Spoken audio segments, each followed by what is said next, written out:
Pienso que deberíamos, en principio, investigar. Creo que no se puede, independientemente de la reestructuración de la deuda. Hay que poner un punto nunca más. De la misma manera que el presidente Alfonsín hizo el nunca más de lo que fue la historia de las dictaduras militares, de la represión, y realmente dio origen ahí a un periodo de recuperación democrática en el cual las Fuerzas Armadas o los sistemas militares ya no pudieron entorpecer en la vida política argentina. Creo que también tiene que haber un punto de inflexión, un nunca más, a través de una comisión, no sé si del Parlamento, pero no solamente del Parlamento, donde hay compromisos políticos. Debiera también ser algo integrado por personalidades de la sociedad, como fue el nunca más presidido, por ejemplo, por Ernesto Sábato en aquel momento, ¿no?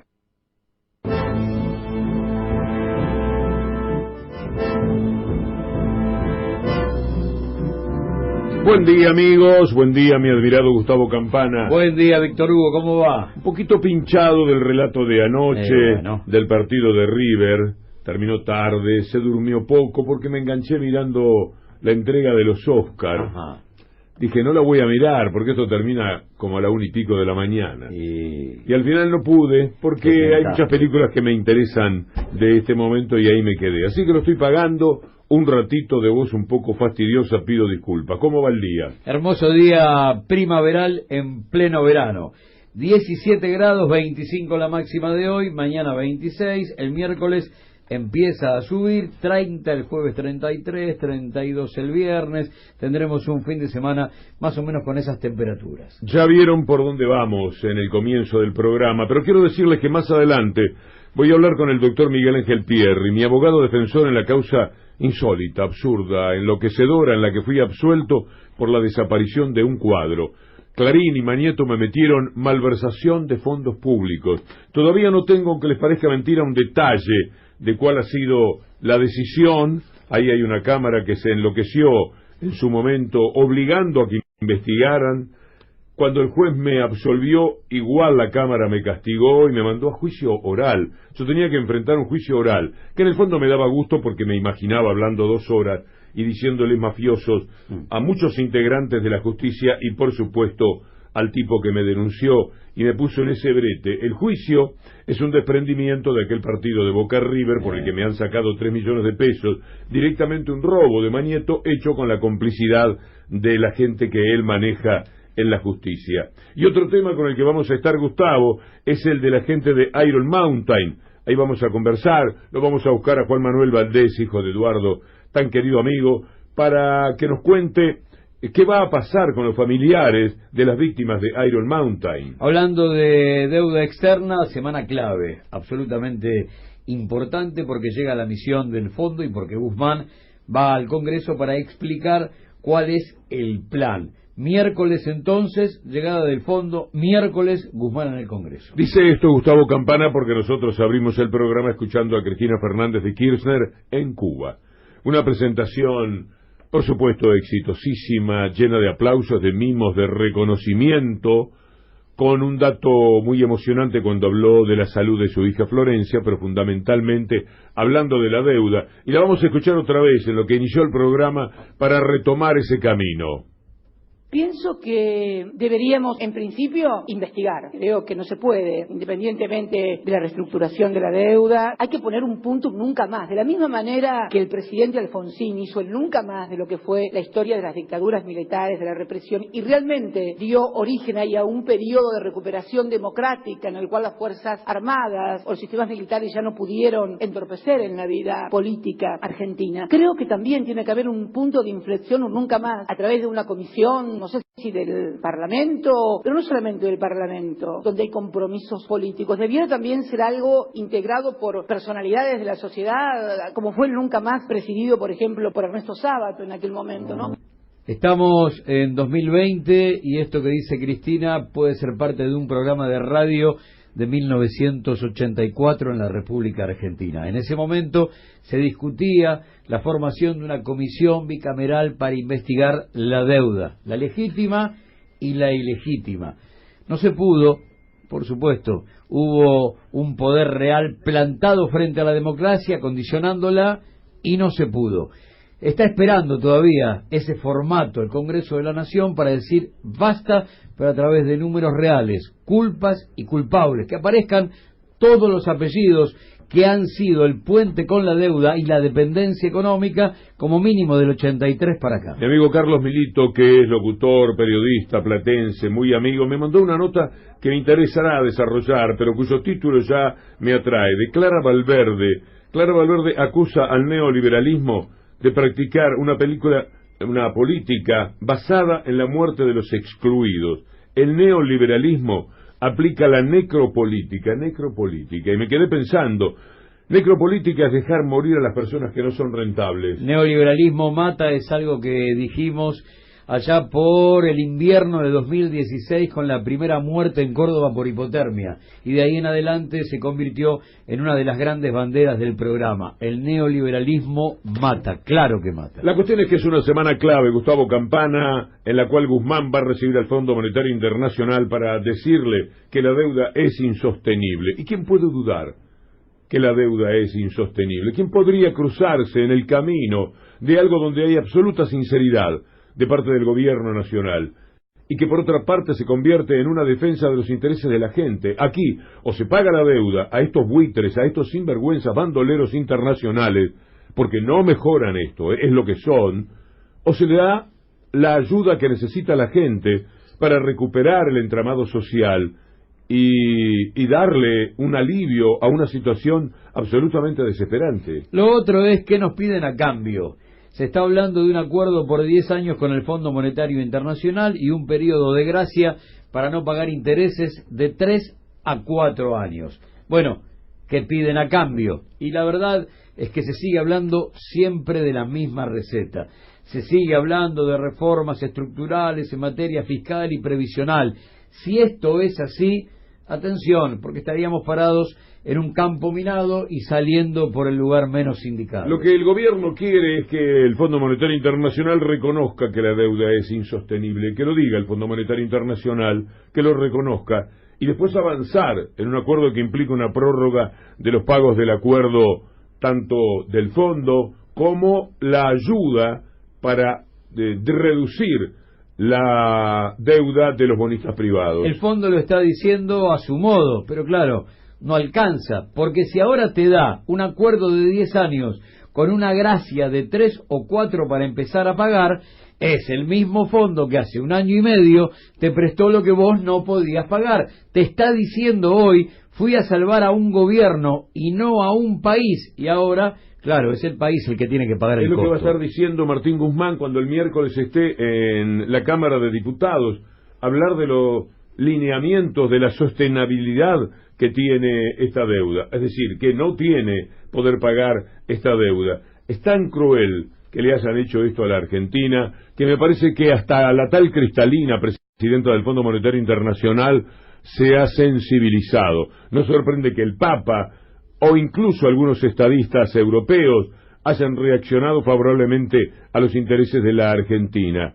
Es indudable que el Fondo Monetario Internacional también sabe que lo que se hizo con la Argentina es, desde el punto de vista social, económico, algo criminal. Le debe molestar a más de uno que el fondo venga a revisar las cuentas públicas que él ayudó, y no hace tanto, hace 1 año y medio, con un stand-by, el más importante de su historia, a reventar. Por lo tanto, tendría que venir, no hay ningún problema, pero a escucharnos. Tenemos mucho para contarle, tenemos mucho para decirle, pero a revisar las cuentas públicas que él mismo ayudó a destrozar, la verdad suena casi a falta de respeto. El miércoles Martín Guzmán estará cara a cara con los diputados explicándoles qué es lo que viene. Una alocución que dicen que no va a ser superior a las 2 horas, o sea, no va a ser eterna. No parece ser un orador ocioso, Martín Guzmán. Dice muy bien lo justo, así se ha comportado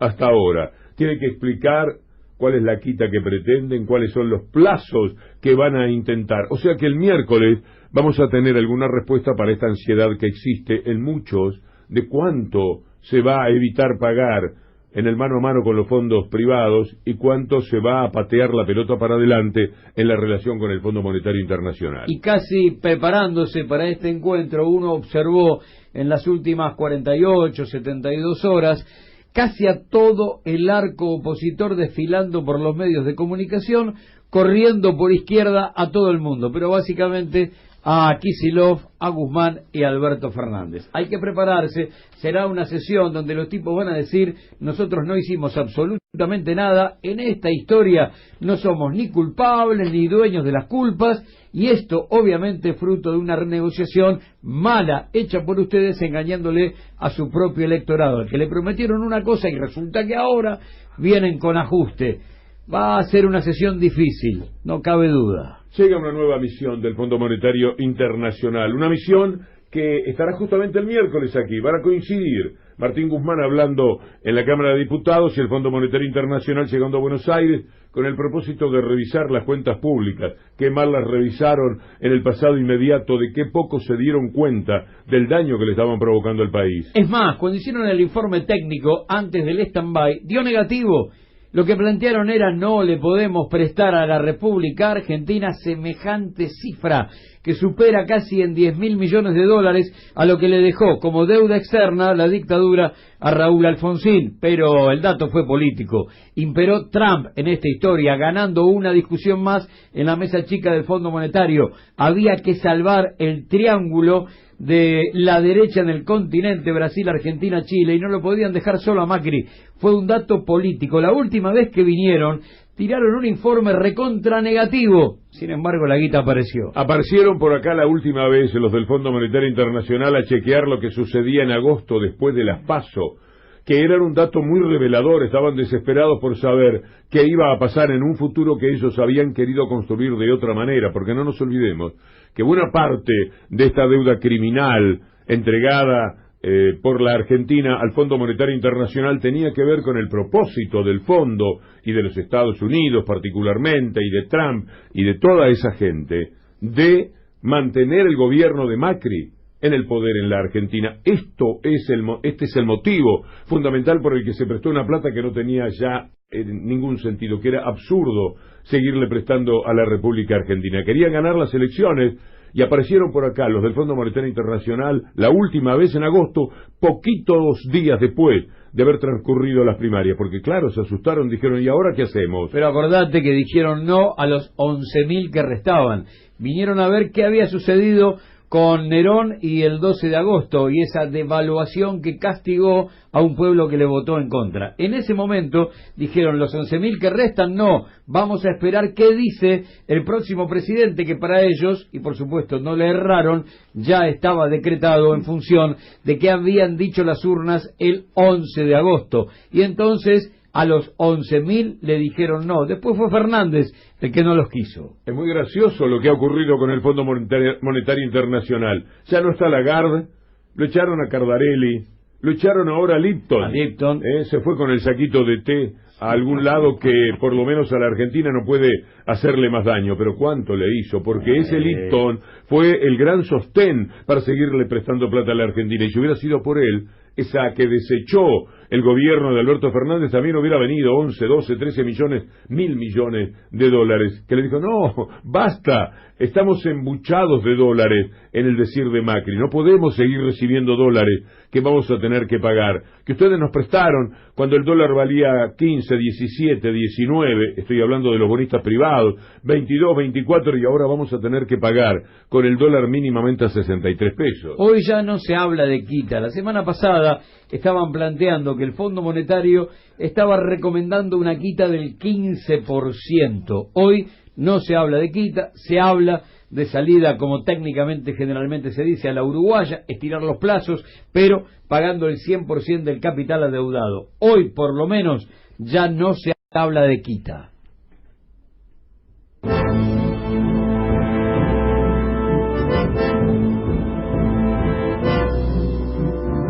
Cintia García, buen día. Buen día, Víctor Hugo, Gustavo, compañeros. Bueno, los escucho hablar sobre la deuda, por lo que eso implica, y no puedo evitar hacer una comparación, Víctor Hugo. Esta mañana hacía zapping muy tempranito para ver cuál era la línea por las radios dominantes, y en una de esas radios decían: a ver, quiero dejar algo en claro, decía el periodista. Acá lo importante no es la deuda, lo importante es la inseguridad. Y entonces yo me volví a sorprender y a sonreír por cómo instalan los temas de agenda, ¿no? Esto que vos planteás. Entonces, si el tema no es la deuda, porque además cuando hablan de la deuda, ¿de qué hablan? No hablan de lo que dijo Cristina en materia de derechos humanos y deuda, sino que hablan de que Cristina está tabicándole y está direccionando a Alberto Fernández desde Cuba, y que bueno, los bonos que hay que pagar, y Kicillof y Alberto y Guzmán, así, en ese tono casi textual te lo digo. Pero cuando Cristina Fernández de Kirchner, la vicepresidenta, habla de esto que rememora Gustavo, que tiene que ver con un revisionismo tal vez, también está hablando de la deuda en términos concretos de las obligaciones que tiene la Argentina con respecto al sistema interamericano de derechos humanos. ¿Por qué la deuda está relacionada con los derechos humanos? ¿Por qué un nunca más de la deuda? Porque nosotros adherimos al sistema interamericano y ya desde mediados de los 90, la comisión que controla el Pacto de Derechos Económicos, Sociales y Culturales, que depende de Naciones Unidas, habla de que no se puede pagar la deuda, si uno cumple, ¿no?, el sistema interamericano de derechos humanos, no se puede pagar la deuda afectando derechos económicos, sociales, políticos, vitales para cada sociedad. Entonces, cuando hablamos del nunca más a la deuda y lo pone sobre la mesa desde Cuba Cristina Fernández de Kirchner el fin de semana, lo que está haciendo es ni más ni menos que decir la deuda está relacionada con los derechos humanos. Por supuesto que ya tuvimos un caso testigo con la provincia de Buenos Aires y con lo que hizo Kicillof, atacado por derecha, por izquierda. Lo dice muy bien Aliberti en sus manifestaciones.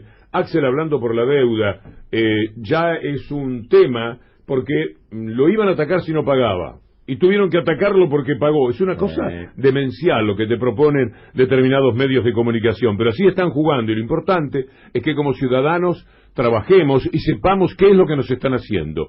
Si sabemos eso, estamos perfectamente capacitados para defendernos de todas las mentiras, visiones sesgadas, jugadas y sobre todo complicidades que tienen, porque todos estos medios de comunicación que trabajan de esa forma, todos están implicados de alguna manera por alcahuetería algunos periodistas, por intereses algunos de los dueños de los medios y por sisión política neoliberal a ultranza, los grandes popes de los medios más diabólicos de comunicación de la República Argentina, en jugarla en contra de todas las maneras. Cualquier cosa que haga la Argentina estará mal. Si reducen la deuda, caramba, redujeron la deuda, ¿y cómo vamos a quedar con el prestigio de la Argentina en el orden internacional? No redujeron la deuda, no los escucha el mundo. Van a jugar de cualquier forma, como lo hicieron a Axel Kicillof.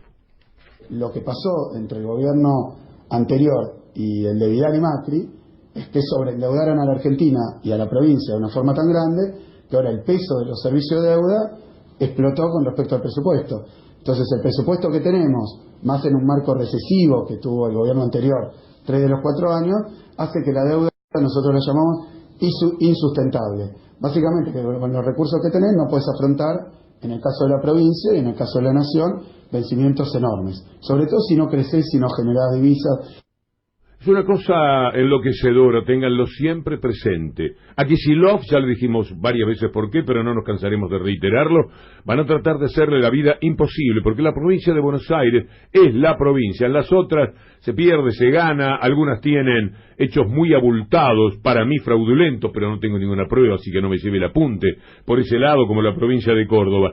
Pero la provincia de Buenos Aires es la reina, es la que decide las elecciones. Les ganó por 20 puntos Kicillof andando casi al trote, una especie de Iron Man que andaba por la provincia de Buenos Aires para ganarle la elección a la candidata de los medios de comunicación que no pararon de blindarla, de protegerla y de mentir a nombre de ella. Bueno, Kicillof ahora es la referencia permanente. Leo un diario, digo, ¿cuál será? Esto es La Nación, ¿verdad? La mafia de La Nación. Como siempre, los hermanos Aguirre jugando su propio partido, porque el título de Clarín Económico es La negociación de la deuda, después del paso en falso en Kicillof. Dígame usted cuál es el paso en falso de Kicillof. Haberles dicho a los bonistas, mira, nosotros queremos patear la deuda para mayo, te pido nada más que para mayo. Haberlos tenido hasta el último día tratando de reunir voluntades, haber conseguido que muchos de ellos se prestaran a la idea de Kicillof y haber rebotado contra un fondo que se llama Fidelity, que seguramente la fidelidad que tiene es con Clarín y con Nación, y que finalmente Kicillof pagase la cuenta en la última jugada. ¿Cuál es el problema? ¿O hay que pagarles en cuanto vienen? Kicillof recibe a la gente del fondo de los bonistas privados y del Fondo Monetario y le dicen, mire, vengo con esta factura. Y Kicillof toma y la paga como uno tiene que pagar la luz.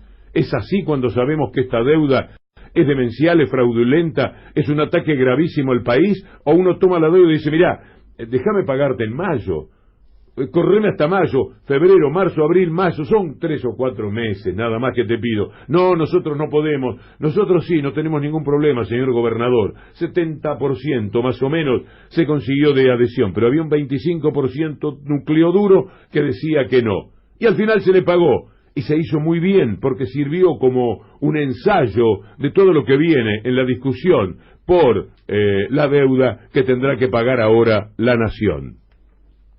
Uno de quienes más advirtió en torno del cataclismo interno y externo fue Axel Kicillof, hoy severamente cuestionado por la derecha, que lo acusa de haberse hecho el guapo al reverendo Cohete, e incluso hay algunas voces en reserva del oficialismo que cuestionan a Kicillof. Todavía se recuerda cómo le cayeron encima al gobernador por el discurso lleno de cifras y dramatismo que hizo la noche de la victoria, ¿se acuerdan? Le dijeron que era momento de celebración y jamás de andar aburriendo con números insondables, frente a un público solo ansioso de festejo por sacarse de encima a Macri. Ahora resulta que esa misma figura, Kicillof, capaz, como fue, de una epopeya histórica con su trabajo de zapa, nada menos que en territorio bonaerense, contra la envergadura mediática de Vidal y la desconfianza de buena parte de la dirigencia peronista del conurbano, esa figura, decía, es criticada por la negativa, porque se animó a estirar al límite las condiciones pagadoras de una parte ínfima de la deuda en dólares de la provincia de Buenos Aires. Y dicen, por poner en riesgo la táctica negociadora de Nación, como si alguien más que un tarado pudiera suponer que el tira y afloje del gobernador no fue consensuado con Alberto Fernández. Por un lado, siguen defendiendo el mismo modelo de siempre. Claro, Kicillof defendió a los bonaerenses de los buitres y los tipos son aliados de los buitres. Y por otra parte, le pegan al futuro. Lo hemos dicho muchas veces. Kicillof no le ganó en tiempo presente a Vidal, le ganó en tiempo futuro. Lo que hizo fue terminar con la esperanza blanca de Cambiemos y por 20 puntos. Demasiado.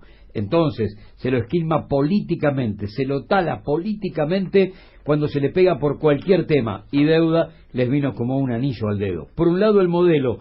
Siguen defendiendo a los buitres, al modelo de rentabilidad bancaria y no productiva, siguen defendiendo a la timba, a la concentración económica, y entonces le pegan, pero también le pegan al político, le pegan al que ganó el futuro en 2019. La nota que da Kicillof el fin de semana al diario Perfil es muy interesante, va a traer mucho para recortar, pero sobre este punto quiero compartir una partecita, Víctor Hugo. Él habla de ese video que se hizo viral sobre cuando Macri dice las consecuencias, lo que pasa que estábamos pidiendo mucha deuda, etcétera, pero contado por el gobernador de la provincia de Buenos Aires es interesante.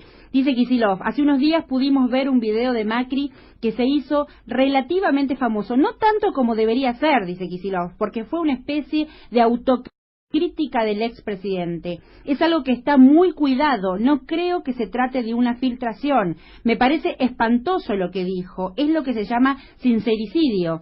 Buena parte de los que lo apoyan y siguen apoyando lo que se hizo con la deuda en el gobierno anterior actúan como si el problema fuera nuestro y cayó del cielo, como si lo hubiera generado yo, dice Kicillof. Estoy hace 50 días en el gobierno. ¿Con qué me encontré de lo que describe Macri?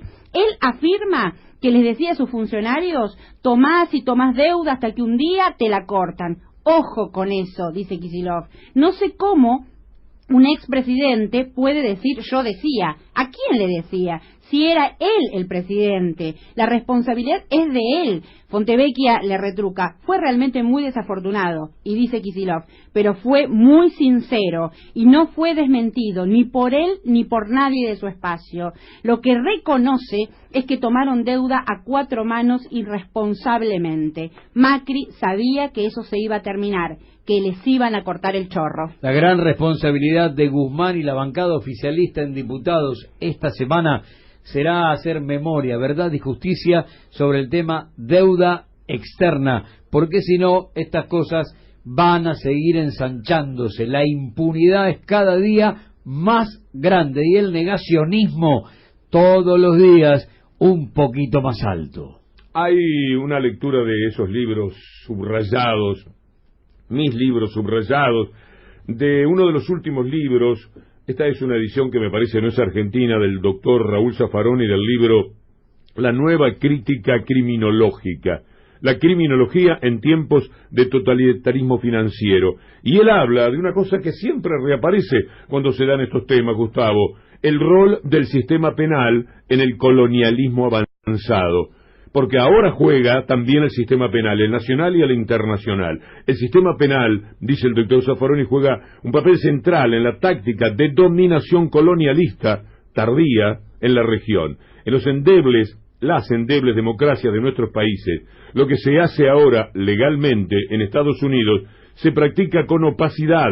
El empresariado nacional, por ejemplo lo de los medios de comunicación, aporta a las campañas políticas de modo formalmente ilícito, pero tolerado, lo que posteriormente escandaliza a los medios monopólicos y a los operadores judiciales obedientes, descubriendo de repente la corrupción y estigmatizando tanto a los políticos populares como a los empresarios locales.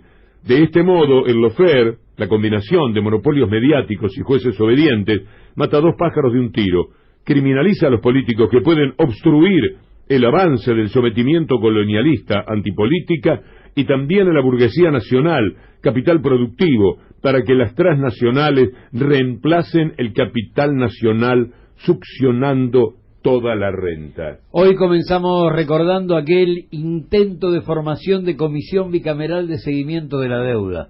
Bueno, Zaffaroni agrega sistema penal como operador de el sistema colonialista, de la dependencia política y económica. Muy bien, mirá para atrás.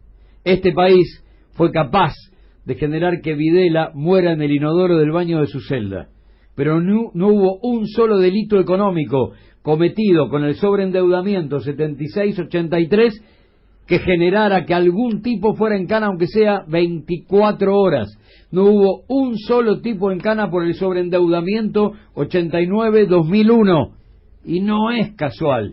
Y ahora la misma dificultad. Claro, por supuesto, son operadores del sistema colonialista. No se pudo juzgar a uno solo por delitos económicos y nos tiraron una deuda que hoy es de más de 350.000 millones de dólares.